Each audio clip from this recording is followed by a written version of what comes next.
Alexander Reed was a name that commanded respect. At 32, he had built a tech empire worth billions. He owned private jets, supercars, and a penthouse above the clouds, to the world. He was untouchable, a visionary with the golden touch. But beneath the sharp suits and cold stare lived a man drained by boardroom wars. Power had bought him everything, except peace. That night, he sat in the back of his black Rolls-Royce, tie loosened, eyes fixed on his phone though he absorbed nothing. "Another late night, sir?" His driver, Marcus, asked. Alexander paused, then muttered, "Same as always." Marcus said no more after years at his side. He knew his billionaire employer carried more than wealth. He carried secrets. Meanwhile, just a few blocks away, Lily was fighting to stay awake. The rain had been falling for hours, soaking through the thin blanket she'd found in a donation bin. She sat under a cracked bus shelter, knees pulled to her chest, her arms wrapped tightly around her sketchbook. Lily used to believe her life would be different. She used to dream of art school, of showcasing her paintings in galleries, of traveling the world with nothing but a backpack and a pencil set. But dreams don't feed you. They don't pay rent. And after her parents' tragic accident when she was 15, her life spiraled into a cycle of loss and instability. Foster homes came and went. People came and went. Until one day, she found herself alone on the streets, with nothing but a few dollars and her drawings. Tonight, her stomach ached with hunger, and her hands shook from the cold. But she couldn't sleep. Not out here. She'd learned that sleep could be dangerous when you were vulnerable.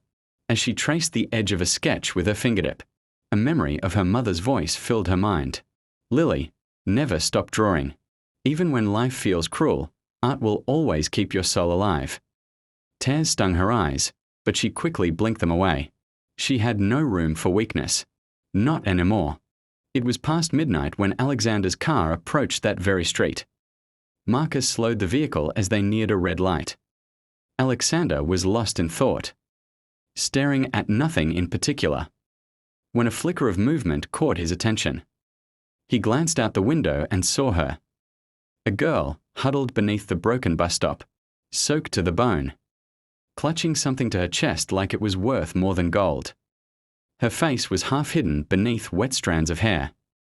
But her eyes, those eyes, glimmered, with a quiet strength he hadn't seen in years. "Marcus," Alexander said suddenly, leaning forward. "Yes, sir." "Pull over." Marcus hesitated. "Here, sir." "Yes, right here."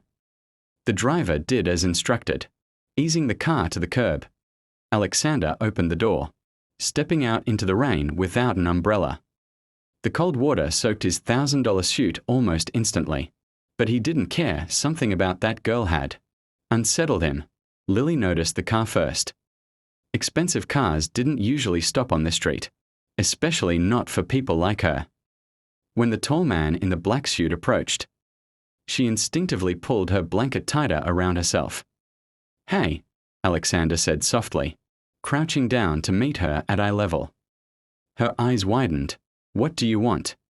she asked, her voice hoarse. He glanced at the sketchbook clutched in her hands. "That yours?" She nodded slowly, suspicious. "Can I see?" He asked. She hesitated but didn't answer. Most people who stopped to talk to her only had cruel words or empty pity. Something about this man, though, was different. He wasn't looking at her like she was invisible. Alexander stayed crouched, careful not to frighten her. "What's your name?" he asked. "Why do you care?" She shot back. Her voice carried defiance, but he could hear the tremor beneath it.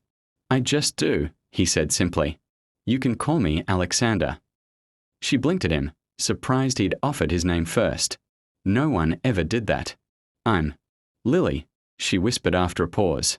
Alexander nodded, repeating her name quietly, as if committing it to memory. "Lily." She hugged her sketchbook tighter.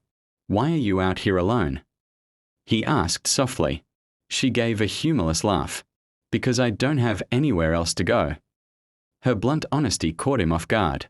Most people tried to sugarcoat their struggles. She didn't. Alexander studied her for a long moment. He'd spent his whole life making calculated decisions, evaluating risk, weighing numbers. But something about Lily, something about the way she clutched that sketchbook like it was a lifeline, made him act without thinking. "Come with me," he said suddenly. Her eyes widened. "What?" "Come with me, you don't have to stay out here tonight." She shook her head. "No. I don't know you." "And I don't know you," he said calmly, "but it's freezing." "You're shaking, at least come inside where it's warm." Lily hesitated, torn between fear and exhaustion.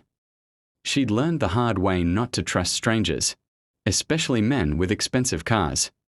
But something in his voice didn't sound like pity or threat, it sounded genuine. Still, she clutched her blanket tighter. "Why would you help me?" Alexander sighed, running a hand through his wet hair. "I don't know. Maybe because I'm tired of walking past people like you and pretending. I don't see them." His words stunned her.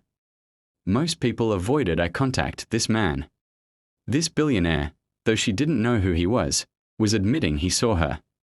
After a long pause, Lily whispered, "If I go with you, you won't hurt me." His jaw tightened at the question. "No," he said firmly, "I'd never hurt you."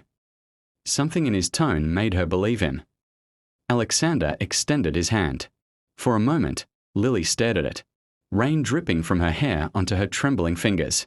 Slowly, cautiously, she placed her hand in his. He helped her to her feet, and for the first time in months, she felt safe. "Marcus," Alexander called to his driver, "open the back door." The driver did so without question, though his eyebrows rose slightly at the sight of the drenched young woman. "Get in," Alexander said gently. Lily hesitated again, clutching her sketchbook to her chest. "Lily," he said softly, "you're safe. I promise." Finally, she slid into the warm leather seat, her entire body trembling, not just from the cold, but from the sheer disbelief of what was happening. Alexander slid in beside her, and Marcus closed the door. As the car pulled away from the curb, Lily stared out the window, watching the rain blur the city lights. She didn't know where they were going, but for the first time in a long time, she felt a flicker of hope. Alexander glanced at her from the corner of his eye. He didn't know why he'd stopped, why he'd taken this risk, but something told him that this moment was going to change everything. The Rolls-Royce disappeared into the night, leaving the broken bus stop behind. Neither of them knew it yet, but their lives had just intertwined in ways neither could predict. And as the rain poured over the city, a new story was beginning, one of power, pain, and a bond that would defy the odds, to be continued.